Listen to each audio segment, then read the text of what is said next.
career starts way earlier than university.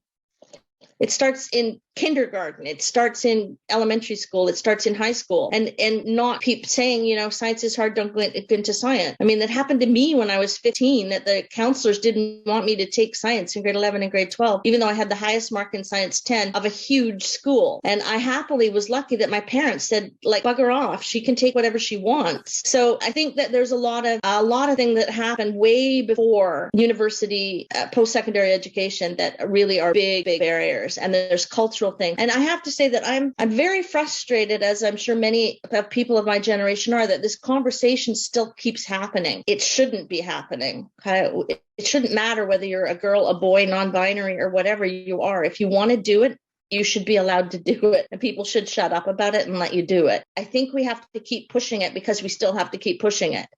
And the pioneers and leaders that we have in the generations that come before, you know, that cost them even more than it costs us.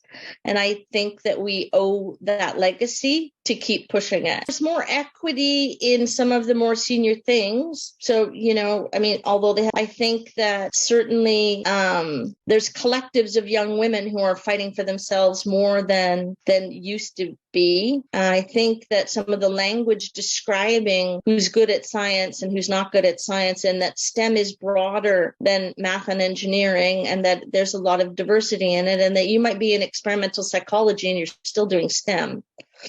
Okay, so I think that the breadth of that conversation, I think that the number of young women doing things like TikTok for science is huge. Like, there's way more young women doing it than there are young men.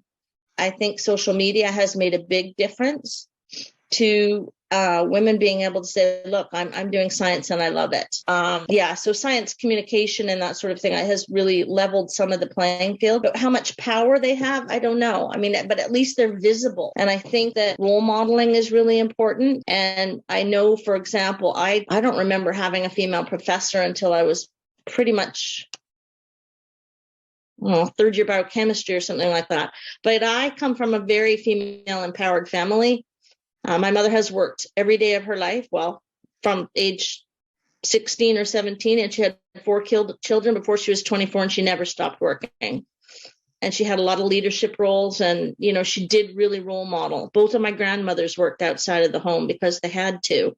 I mean, this idea that there's a luxury that you're not going to get to have to work is ridiculous. Everybody has to work. So you might as well do something that you love. And I think that professors in post-secondary education are becoming less judgmental than they used to be. I think so. And there's more accountability for harassment and lack of inclusiveness, I think. So what role